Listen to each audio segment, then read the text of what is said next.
ಕೃಷ್ಣ ಗೆಳೆಯರೇ, ಇಂದಿನ ಕಥೆಯ ಹೆಸರು ಸ್ವಭಾವ. ಕೆಲವೊಮ್ಮೆ ಮನೆಯನ್ನು ಮುರಿಯಲು ಶತ್ರುಗಳ ಅಗತ್ಯವಿರುವುದಿಲ್ಲ, ಒಬ್ಬರ ಕೆಟ್ಟ ಸ್ವಭಾವವೇ ಸಾಕು. ಇದು ಪ್ರೀತಿ, ವಿಶ್ವಾಸ ಮತ್ತು ಪರಸ್ಪರ ತಿಳುವಳಿಕೆಯಿಂದ ತುಂಬಿದ್ದ ಒಂದು ಸುಂದರ ಕುಟುಂಬದ ಕಥೆ. ಆದರೆ ಒಂದು ದಿನ ಆ ಮನೆಗೆ ಬಂದ ಒಬ್ಬ ಸೊಸೆ ಹೇಗೆ ನಿಧಾನವಾಗಿ ಆ ಸುಖೀ ಕುಟುಂಬದ ಅಡಿಪಾಯವನ್ನೇ ಅಲುಗಾಡಿಸಿದಳು. ವರ್ಷಗಳಿಂದ ನಗುನಗುತ್ತಿದ್ದ ಸಂಸಾರ ಕೆಲವೇ ದಿನಗಳಲ್ಲಿ ಚಲ್ಲಾಪಿಲ್ಲಿಯಾಗುವ ಹಂತಕ್ಕೆ ತಲುಪಿದ್ದು ಹೇಗೆ? ಬನ್ನಿ, ಈ ಕಥೆಯಲ್ಲಿ ತಿಳಿಯೋಣ. ಶಾರದಾ ಅವರು ಬಹಳ ವಿವೇಕಿ ಮಹಿಳೆ. ಇಂದು ಅವರ ಮನೆಗೆ ಕಿರಿಯ ಸೊಸೆಯ ಆಗಮನವಾಗಿತ್ತು. ಶಾರದಾ ಅವರಿಗೆ 4 ಜನ ಗಂಡುಮಕ್ಕಳು, 3 ವಿವಾಹವಾಗಿತ್ತು. ಇಂದು ಕೊನೆಯ ಮಗನ ಮದುವೆಯೂ ಮುಗಿದು ಸೊಸೆ ಮನೆಗೆ ಬಂದಿದ್ದಾಳೆ. ಶಾರದಾ ಅವರಿಗೆ ತುಂಬಾ ಸಂತೋಷವಾಗಿತ್ತು.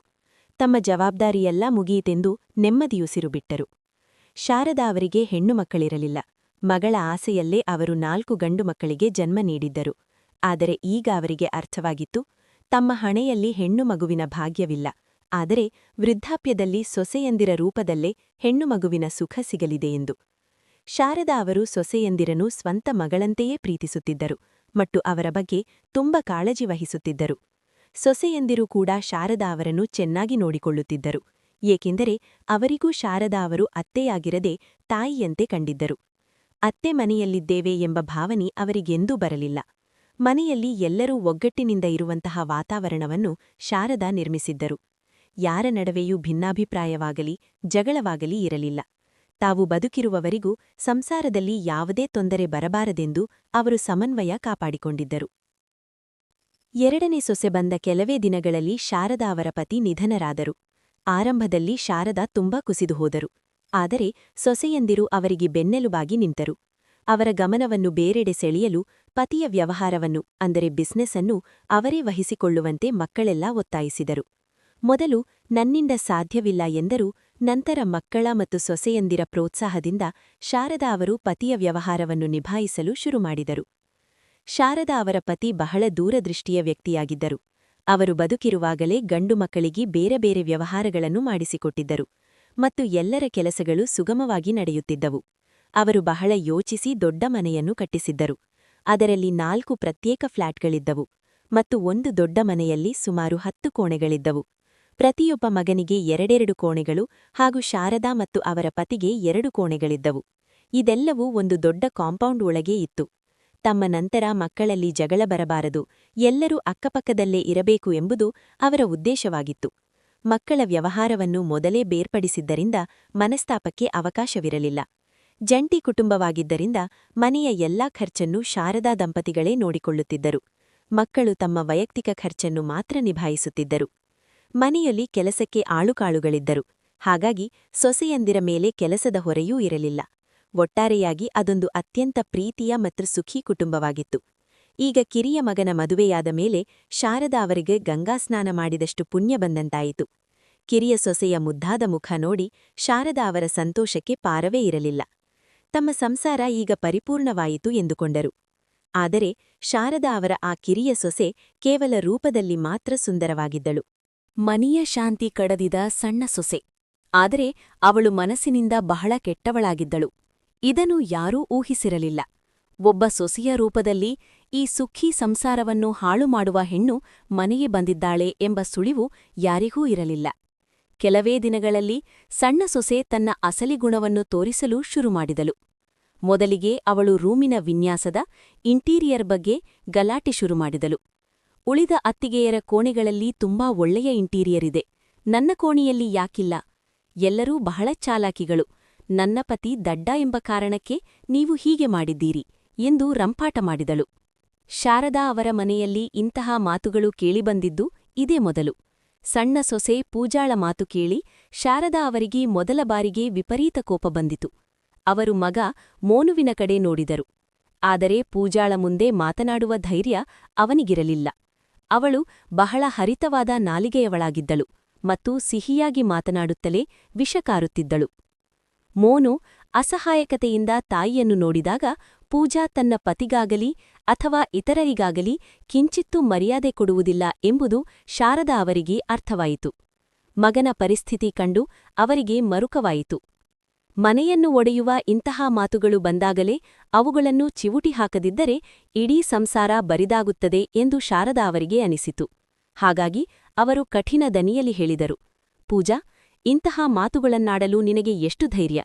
ಈ ಮನೆಯಲ್ಲಿ ನಾನು ಯಾವುದೇ ಸೊಸೆಯ ನಡುವೆ ತಾರತಮ್ಯ ಮಾಡಿಲ್ಲ. ಈ ಮನೆ ನನ್ನದು ಮತ್ತು ಇಲ್ಲಿ ಎಲ್ಲರಿಗೂ ಸಮನಾದ ಎರಡೆರಡು ಕೋಣೆಗಳಿವೆ.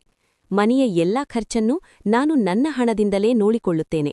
ಆದರೆ ವೈಯಕ್ತಿಕ ಖರ್ಚನ್ನು ಮಕ್ಕಳು ಮತ್ತು ಸೊಸೆಯಂದಿರೇ ಭರಿಸುತ್ತಾರೆ. ಮದುವೆಯ ನಂತರ ಎಲ್ಲರಿಗೂ ಒಂದೇ ರೀತಿಯ ಕೋಣೆಗಳನ್ನು ನೀಡಲಾಗಿತ್ತು. ಯಾರು ತಮ್ಮ ಕೋಣೆಗೆ ಎಂತಹ ಡಿಸೈನ್ ಮಾಡಿಸಿಕೊಳ್ಳಬೇಕು ಎಂಬುದು ಅವರವರ ನಿರ್ಧಾರ ಮತ್ತು ಅವರವರ ಹಣಕ್ಕೆ ಸಂಬಂಧಿಸಿದ್ದು. ನಿನಗೂ ಅದೇ ರೀತಿಯ ಕೋಣೆ ಸಿಕ್ಕಿದೆ. ನಿನಗೆ ಬೇಕಾದ ಬದಲಾವಣೆಯನ್ನು ನೀನು ಮಾಡಿಸಿಕೊ. ಆದರೆ ಉಳಿದವರಿಗೆ ತಮಾಷೆ ಮಾಡುವುದನ್ನು ನಿಲ್ಲಿಸು. ಆದರೆ ಪೂಜಾ ಸುಮ್ಮನಾಗುವವಳಲ್ಲ. ಅವಳು ಹೇಳಿದಳು, ಅತ್ತಿಗೆಯರು ತಮ್ಮ ಸ್ವಂತ ಹಣದಿಂದ ಮಾಡಿಸಿದ್ದಾರೆ ಎಂದು ನಂಬಲು ನಾನು ದಡ್ಡಳಲ್ಲ. ಮೊದಲು ಬಂದ ಸೊಸೆಯಂದಿರೂ ಮನೆಯ ಹಣವನ್ನೆಲ್ಲ ಕಬಳಿಸುತ್ತಾರೆ. ಇವರಿಗೆಲ್ಲ ಹಣವನ್ನು ನೀವೇ ಕೊಟ್ಟಿದ್ದೀರಿ. ನನಗೂ ನನ್ನ ಕೋಣೆಯಲ್ಲಿ ಇಂಟೀರಿಯರ್ ಬೇಕು ಮತ್ತು ನಾನು 1 ರೂಪಾಯಿಯನ್ನೂ ಖರ್ಚು ಮಾಡುವುದಿಲ್ಲ.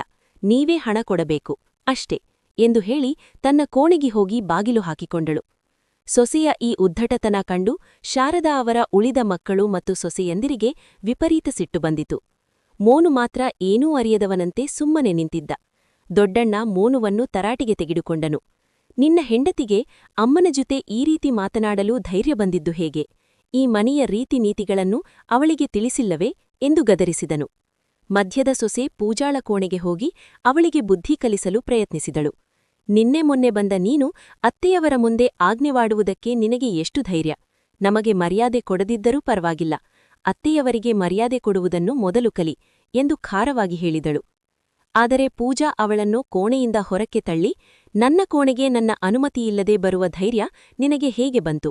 ಇದು ನನ್ನ ರೂಮು, ಇಲ್ಲಿ ನನ್ನ ಮಾತೇ ನಡೆಯುವುದು ಎಂದು ಕಿರುಚಾಡಿದಳು. ತನ್ನ ಕಣ್ಣೆದುರೇ ಮಗಳಂತಹ ಸೊಸೆಯನ್ನು ಸಣ್ಣ ಸೊಸೆ ಹೊರಕ್ಕೆ ತಳ್ಳಿದನ್ನು ಕಂಡು ಶಾರದಾ ಅವರ ಮೈಯೆಲ್ಲ ಉರಿಯತೊಡಗಿತು. ಪೂಜಾಳ ದುರಾಸೆ ಮತ್ತು ಕದಡಿದ ಶಾಂತಿ. ಈ ಮನೆಗೆ ಎಂತಹ ಹುಡುಗಿ ಬಂದಿದ್ದಾಳೆ? ಇವಳು ಸಣ್ಣ ಸೊಸೆಯಾದ ಮೇಲೆ ಮನೆಯ ವಿನಾಶ ಖಚಿತ. ಶಾರದಾ ಅವರು ಉದಾಸೀನದಿಂದ ತಮ್ಮ ಕೋಣಿಗೆ ಮರಳಿದರು. ಮಧ್ಯದ ಸೊಸೆಗೆ ಅವಮಾನವಾದಾಗ ಅವಳ ಕಣ್ಣಲ್ಲಿ ನೀರು ಬಂದಿತು. ದೊಡ್ಡ ಸೊಸೆ ಮತ್ತು 3ನೇ ಸೊಸೆ ತಕ್ಷಣ ಅವಳ ಬಳಿ ಬಂದು ಸಮಾಧಾನಪಡಿಸಿದರು. ಜೊತೆಗೆ ಪೂಜಾಳಿಗೆ ಎಚ್ಚರಿಕೆ ನೀಡಿದರು. ಇನ್ನೊಮ್ಮೆ ಇಂತಹ ಕೆಲಸ ಮಾಡಿದರೆ ನಿನ್ನ ಕೈ ಮುರಿದು ನಿನ್ನ ಕೈಗೆ ಕೊಡುತ್ತೇವೆ. ನಮ್ಮನ್ನು ಏನಂದುಕೊಂಡಿದ್ದೀಯಾ? ನಮಗೆ ಸಮನಾಗಿ ನಿಲ್ಲುವ ಯೋಗ್ಯತೆಯೂ ನಿನಗಿಲ್ಲ. ನಾವು 3 ಅಕ್ಕತುಂಗಿಯರಂತೆ ಇದ್ದೇವೆ. ಇನ್ನು ಮುಂದೆ ನಿನಗೆ ಇಷ್ಟ ಬಂದದ್ದನ್ನೂ ಮಾಡು. ನಮ್ಮ ಜೊತೆ ಮಾತನಾಡುವ ಅಥವಾ ಸಂಬಂಧ ಇಟ್ಟುಕೊಳ್ಳುವ ಅಗತ್ಯವಿಲ್ಲ. ಆದರೆ ಇಂತಹ ತಪ್ಪು ಮರುಕಳಿಸಿದರೆ ಪರಿಣಾಮ ಎದುರಿಸಲು ಸಿದ್ಧಲಾಗಿರು. ಕೆಲವು ದಿನಗಳ ನಂತರ ಸಣ್ಣ ಸೊಸೆ ಮತ್ತೆ ಹಠ ಶುರು ಮಾಡಿದಳು. ತನ್ನ ಕೋಣೆಯ ಇಂಟೀರಿಯರ್ ಕೆಲಸಕ್ಕೆ ಅತ್ತೆಯೇ ಹಣ ಕೊಡಬೇಕೆಂದು. ನಾನು 1 ರೂಪಾಯಿಯನ್ನೂ ಖರ್ಚು ಮಾಡುವುದಿಲ್ಲ. ನೀವೆಲ್ಲ ಸೇರಿ ಸುಳ್ಳು ಹೇಳುತ್ತಿದ್ದೀರಿ. ನಿಮ್ಮ ಕೋಣೆಗಳ ಕೆಲಸಕ್ಕೆ ಅತ್ತೆಯೇ ಹಣ ಕೊಟ್ಟಿರಬೇಕು. ಆಫೀಸಿಗೆ ಹೋಗುವ ಮುನುವಿಗೆ ಇದೆಲ್ಲ ಏನು ತಿಳಿಯುತ್ತದೆ ಎಂದು ರಂಪಾಟ ಮಾಡಿದಳು. ಮನೆಯಲ್ಲಿ ಜಗಳ ಹೆಚ್ಚಾಗಬಾರದೆಂದು ಶಾರದಾ ಅವರು, ಸರಿ, ನಾನೇ ಹಣ ಕೊಡುತ್ತೇನೆ, ಕೆಲಸ ಮಾಡಿಸಿಕೋ ಎಂದು ಒಪ್ಪಿಕೊಂಡರು. ಆದರೆ ಶಾರದಾ ಅವರ ಸ್ವಭಾವ ಮೊದಲಿನಿಂದಲೂ ಪಕ್ಷಪಾತ ಮಾಡದಂತಹದ್ದಾಗಿತ್ತು. ಉಳಿದ 3 ಸೊಸೆಯಂದಿರು ತಮ್ಮ ಸ್ವಂತ ಹಣದಿಂದ ಕೆಲಸ ಮಾಡಿಸಿಕೊಂಡಾಗ ಕಿರಿಯ ಸೊಸೆಗೆ ಮಾತ್ರ ತಾವು ಹಣ ಕೊಡುವುದು ಅವರಿಗೆ ಸರಿಯೆಂದು ಎನಿಸಲಿಲ್ಲ. ಹಾಗಾಗಿ ಅವರು ಉಳಿದ 3 ಸೊಸೆಯಂದಿರನ್ನು ಕರೆದು ಹೇಳಿದರು, ಸಣ್ಣ ಸೊಸೆಯ ಸ್ವಭಾವವೇ ಬೇರೆ. ಅವಳಿಗೆ ತಿಳಿ ಹೇಳುವುದು ನನ್ನಿಂದ ಸಾಧ್ಯವಿಲ್ಲ. ಆದರೆ ನಿಮ್ಮೆಲ್ಲರ ನಡುವೆ ತಾರತಮ್ಯ ಮಾಡುವುದು ನನಗೆ ಇಷ್ಟವಿಲ್ಲ. ಹಾಗಾಗಿ ಅವಳ ಕೋಳಿಯ ಕೆಲಸಕ್ಕೆ ಎಷ್ಟು ಹಣವಾಗುತ್ತದೋ ಅಷ್ಟೇ ಹಣವನ್ನು ನಾನು ನಿಮಗೂ ಕೊಡುತ್ತೇನೆ. ಇದಕ್ಕೆ ಆ 3 ಸೊಸೆಯಂದಿರು ನಿರಾಕರಿಸಿದರು. ಬೇಡ ಮಮ್ಮೀಜಿ, ನಮಗೆ ಹಣ ಬೇಡ. ಅವಳ ಸ್ವಭಾವದಿಂದಲೇ ಮನೆಯಲ್ಲಿ ನೆಮ್ಮದಿ ಹಾಳಾಗಿದೆ. ಅವಳ ಕೋಣೆಯ ಕೆಲಸ ಮಾಡಿಸಿಕೊಡಿ. ಅಷ್ಟಕ್ಕಾದರೂ ಅವಳು ಶಾಂತವಾಗಿದ್ದರೆ ಅಷ್ಟೇ ಸಾಕು ಎಂದರು. ಸಣ್ಣ ಸೊಸೆ ಪೂಜಾ ಯಾವಾಗಲೂ ಕೋಣೆಯ ಬಾಗಿಲು ಹಾಕಿಕೊಂಡು ಫೋನಿನಲ್ಲಿ ಮಾತನಾಡುತ್ತಿದ್ದಳು. ಕೇವಲ ಊಟದ ಸಮಯಕ್ಕೆ ಮಾತ್ರ ಹೊರಬರುತ್ತಿದ್ದಳು. ಅವಳಿಗೆ ಮನೆಯ ಇತರರ ಬಗ್ಗೆ ಯಾವುದೇ ಕಾಳಜಿ ಇರಲಿಲ್ಲ. ಈ ಜಂಟಿ ಕುಟುಂಬ ಶೀಘ್ರದಲ್ಲೇ ಒಡೆಯುತ್ತದೆ ಎಂಬುದು ಶಾರದಾ ಅವರಿಗೆ ಈಗ ಪಕ್ಕಾ ಅರ್ಥವಾಯಿತು. ಕೋಣೆಯ ಕೆಲಸ ಮುಗಿದ ಮೇಲೆ ಪೂಜಾ ಹೊಸ ನಾಟಕ ಶುರು ಮಾಡಿದಳು. ಮದುವೆಯಲ್ಲಿ ಉಳಿದ ಸೊಸೆಯಂದಿರಿಗಿಂತ ನನಗೆ ಕಡಿಮೆ ಒಡವೆ ಹಾಕಿದ್ದೀರಿ ಎಂದು ದೂರಿದಳು. ಶಾರದಾ ಅವರು ಹೇಳಿದರು, ನಾನು ಎಲ್ಲರಿಗೂ ಸಮನಾಗಿಯೇ ಚಿನ್ನ ಕೊಟ್ಟಿದ್ದೇನೆ. ಡಿಸೈನ್ ಬೇರೆ ಇರಬಹುದು, ಆದರೆ ತೂಕ ಒಂದೇ ಇದೆ. ಆದರೆ ಪೂಜಾ ಇದನ್ನು ಒಪ್ಪಲು ಸಿದ್ಧಳಿರಲಿಲ್ಲ. ನಾನು ಫೋಟೋಗಳಲ್ಲಿ ನೋಡಿದ್ದೇನೆ. ಅತ್ತಿಗೆಯರ ಒಡವೆಗಳು ನನ್ನಗಿಂತ ಭಾರವಾಗಿವೆ ಎಂದು ಹಠ ಹಿಡಿದಳು. ಪೂಜಾ ಇದೇ ರೀತಿ ಏನಾದರೊಂದು ನೆಪ ಹೂಡಿ ಹಣ ಕಬಳಿಸಲು ನೋಡುತ್ತಿದ್ದಳು. ಮಾಡುತ್ತಿದ್ದಾಳೆ ಮತ್ತು ಇದು ಉಳಿದ ಮಕ್ಕಳಿಗೆ ಮಾಡುವ ಅನ್ಯಾಯ ಎಂದು ಶಾರದಾ ಅವರಿಗೆ ತಿಳಿಯಿತು. ಹಾಗಾಗಿ ಅವರು ಉತ್ತರ ನೀಡದೆ ಅಲ್ಲಿಂದ ಹೊರಟರು. ಮರುದಿನ ಪೂಜಾಳ ತಂದೆ ಶಾರದಾ ಅವರಿಗೆ ಫೋನ್ ಮಾಡಿದರು. ಕ್ಷೇಮ ಸಮಾಚಾರದ ನಂತರ ಅವರು ನೇರವಾಗಿ ವಿಷಯಕ್ಕೆ ಬಂದರು. ನನ್ನ ಮಗಳಿಗೆ ಉಳಿದ ಸೊಸೆಯಂದಿರಿಗಿಂತ ಕಡಿಮೆ ಒಡವೆ ನೀಡಿದ್ದೀರಿ. ನಿಮ್ಮ ಈ ತಾರತಮ್ಯ ಮಾಡುವ ಸ್ವಭಾವ ಸರಿಯಲ್ಲ ಎಂದು ದೂರಿದರು. ಶಾರದಾ ಅವರ ದಿಟ್ಟ ನಿರ್ಧಾರ ಮತ್ತು ಪೂಜಾಳಿಗೆ ತಕ್ಕ ಉತ್ತರ. ಪೂಜಾಳ ಸ್ವಭಾವವೇಕೆ ಹೀಗಿದೆ ಎಂಬುದು ಈಗ ಶಾರದಾ ಅವರಿಗೆ ಪೂರ್ತಿಯಾಗಿ ಅರ್ಥವಾಯಿತು. ಅವಳ ಹೆತ್ತವರ ಸ್ವಭಾವವೇ ಹಾಗಿರುವಾಗ ಪೂಜಾಳಿಗೆ ಅವರು ಅಂತಹದ್ದೇ ಶಿಕ್ಷಣ ನೀಡಿದ್ದಾರೆ. ಸಂಬಂಧಗಳಿಗಿಂತ ಹಣಕ್ಕೆ ಮಹತ್ವ ಕೊಡುವುದನ್ನು ಮತ್ತು ಅಪ್ರಾಮಾಣಿಕತೆಯನ್ನು ಕಲಿಸಿಕೊಟ್ಟಿದ್ದಾರೆ. ಅತ್ತೆಯ ಸಂಪಾದನೆಯಲ್ಲಿ ಹೆಚ್ಚಿನ ಹಣವನ್ನು ತನ್ನದಾಗಿಸಿಕೊಳ್ಳಲು ಪೂಜಾ ಇವೆಲ್ಲವನ್ನೂ ಉದ್ದೇಶಪೂರ್ವಕವಾಗಿಯೇ ಮಾಡುತ್ತಿದ್ದಾರೆ ಎಂಬುದು ಈಗ ಶಾರದಾ ಅವರಿಗೆ ಸ್ಪಷ್ಟವಾಯಿತು. ಆದ್ದರಿಂದ ಪೂಜಾಳ ಯಾವುದೇ ಅನಗತ್ಯ ಬೇಡಿಕೆಗಳಿಗೆ ಇನ್ನು ಮುಂದೆ ಸೊಪ್ಪು ಹಾಕಬಾರದೆಂದು ಅವರು ನಿರ್ಧರಿಸಿದರು. ಅವರು ಪೂಜಾಳ ತಂದೆಗೆ, ನಿಮಗೆ ಮತ್ತು ನಿಮ್ಮ ಮಗಳಿಗೆ ಏನು ಮಾಡಬೇಕೋ ಮಾಡಿಕೊಳ್ಳಿ, ನಾನು ನಿಮ್ಮ ಯಾವುದೇ ಮಾತನ್ನೂ ಕೇಳುವುದಿಲ್ಲ ಎಂದು ಖಡಾಖಡಿಯಾಗಿ ಹೇಳಿದರು. ಮರುದಿನ ಪೂಜಾಳ ತಂದೆ ಶಾರದಾ ಅವರನ್ನು ಭೇಟಿಯಾಗಲು ಬಂದರು. ಮತ್ತೆ ಅದೇ ಹಳೆಯ ರಾಗ ಹಾಡತೊಡಗಿದರು. ನಿಮ್ಮ ಎಲ್ಲಾ ಮಕ್ಕಳು ಮತ್ತು ಸೊಸೆಯಂದಿರನ್ನು ನೀವು ಸಮಾನವಾಗಿ ಕಾಣಬೇಕು. ನನ್ನ ಮಗಳು ಈ ಮನೆಯ ಕಿರಿಯ ಸೊಸೆ. ಮೊದಲು ಬಂದ ಸೊಸೆಯಂದಿರಿಗೆ ನೀವೇನೇನು ನೀಡಿದ್ದೀರೋ ನಮಗೆ ತಿಳಿಯದು. ಆದರೆ ಅವರ ಒಡವೆಗಳು ಭಾರವಾಗಿವೆ ಎಂದು ನನ್ನ ಮಗಳು ಹೇಳುತ್ತಿದ್ದಾಳೆ ಎಂದರೆ ಅದು ನಿಜವೇ ಇರಬೇಕು. ಸೊಸೆಯಂದಿರ ನಡುವೆ ಈ ರೀತಿ ತಾರತಮ್ಯ ಮಾಡುವುದು ಸರಿಯಲ್ಲ. ಅವಳ ಪಾಲಿನ ಚಿನ್ನವನ್ನು ಅವಳಿಗೆ ಕೊಟ್ಟುಬಿಡಿ. ಆಗ ಶಾರದಾ ಅವರು, ನಾನು ಇನ್ನು ಮುಂದೆ ನಿಮ್ಮ ಮಗಳಿಗೆ ಏನನ್ನೂ ಕೊಡುವುದಿಲ್ಲ. ಅವಳ ಪತಿ ಸಂಪಾದನೆ ಮಾಡುತ್ತಿದ್ದಾನೆ, ಅವಳ ಆಸೆಗಳನ್ನು ಅವನು ಪೂರೈಸಲಿ ಎಂದರು. ಮಗ ಮೋನು ಮಾವನಿಗೆ ಸತ್ಯ ತಿಳಿಸಲು ಪ್ರಯತ್ನಿಸಿದಾಗ ಪೂಜಾ ತಕ್ಷಣ ಅವನ ಮೇಲೆ ಜಗಳಕ್ಕೆ ಬಿದ್ದು ಬಾಯಿಗೆ ಬಂದಂತೆ ಬೈದಳು. ಮೋನು ಅಸಹಾಯಕನಾಗಿ ಸುಮ್ಮನಿರಬೇಕಾಯಿತು. ತನ್ನ ಮಗ ಒಬ್ಬ ಕೆಟ್ಟ ಹುಡುಗಿಯ ಜಾಲದಲ್ಲಿ ಸಿಲುಕಿದ್ದಾನೆ ಎಂಬುದು ಶಾರದಾ ಅವರಿಗೆ ತಿಳಿದಿತ್ತು. ಆದರೆ ಮಗನ ಪ್ರೀತಿಗಾಗಿ ಉಳಿದವರ ಹಿತಾಸಕ್ತಿಯನ್ನು ಬಲಿಕೊಡಲು ಅವರು ಸಿದ್ಧರಿರಲಿಲ್ಲ. ಪೂಜಾಳ ತಂದೆ ಸವಾಲು ಹಾಕಿದರು. ನೀವು ಎಲ್ಲರಿಗೂ ಸಮಾನವಾಗಿ ಚಿನ್ನ ಕೊಟ್ಟಿದ್ದೀರಿ ಎನ್ನುವುದಾದರೆ ನಿಮ್ಮ ಉಳಿದ ಸೊಸೆಯಂದಿರ ಒಡವೆ ಮತ್ತು ನನ್ನ ಮಗಳ ಒಡವೆಯನ್ನು ತೂಕ ಮಾಡಿಸಿ ನೋಡಿ. ಶಾರದಾ ಅವರು ಸಿಟ್ಟಿನಿಂದ ಹೇಳಿದರು. ಖಂಡಿತ ಇಲ್ಲ. ನಾನು ನಿಮಗೆ ಯಾವುದೇ ಸಮಾಜಾಯಿಷಿ ನೀಡುವ ಅಗತ್ಯವಿಲ್ಲ. ನಾನು ಸಮನಾಗಿ ನೀಡಿದ್ದೇನೆ ಎಂಬುದು ನನ್ನ ಮನಸ್ಸಿಗೆ ತಿಳಿದಿದೆ. ನನ್ನ ಯಾವ ಸೊಸೆಯೂ ನಿಮಗಾಗಿ ತನ್ನ ಒಡವೆ ತೆಗೆದು ತೋರಿಸುವುದಿಲ್ಲ. ಒಪ್ಪುವವರು ಒಪ್ಪಬಹುದು, ಬಿಡುವವರು ಬಿಡಬಹುದು. ಆದರೂ ಯಾವ ಫೋಟೋ ನೋಡಿ ಇಷ್ಟೊಂದು ರಂಪಾಟ ನಡೆಯುತ್ತಿದೆ ಎಂದು ತಿಳಿಯಲು ಶಾರದಾ ಆ ಫೋಟೋ ಕೇಳಿದರು. ಪೂಜಾಳ ತಂದೆ ತನ್ನ ಮೊಬೈಲ್ನಲ್ಲಿ ಫೋಟೋ ತೋರಿಸಿದರು. ಅದರಲ್ಲಿ ದೊಡ್ಡ ಸೊಸೆ ಹಾಕಿದ್ದ ಹಾರ ಮತ್ತು ಬಳೆಗಳು ಬಹಳ ಭಾರವಾಗಿ ಕಾಣುತ್ತಿದ್ದವು.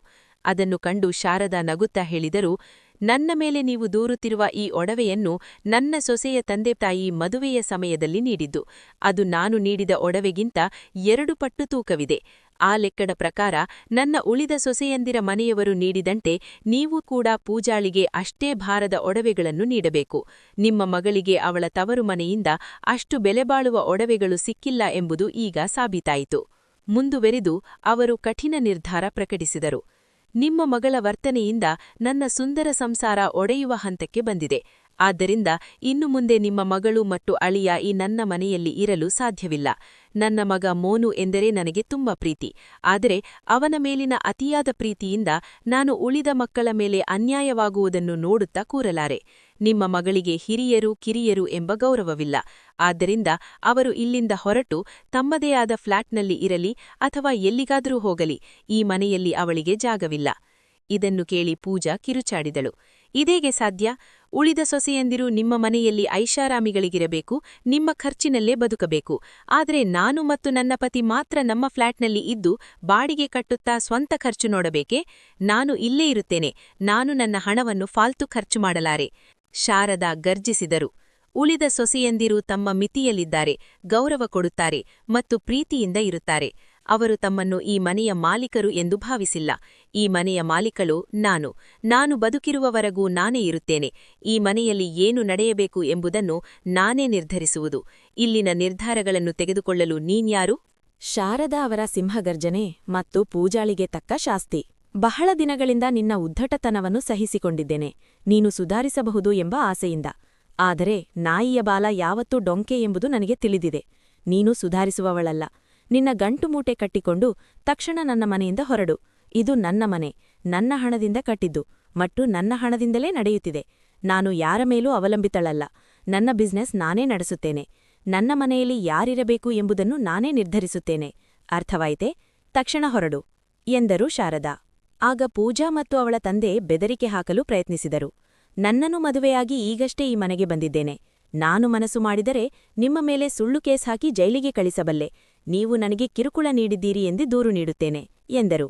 ಶಾರದಾ ಅವರು ನಗುತ್ತಾ ಹೇಳಿದರು, ನಿನ್ನ ಮೊದಲ ದಿನದ ವರ್ತನೆ ನೋಡಿದಾಗಲೇ ನೀನು ಎಷ್ಟು ದೂರದ ಆಲೋಚನೆ ಮಾಡಬಲ್ಲೆ ಎಂದು ನನಗೆ ಅರ್ಥವಾಗಿತ್ತು.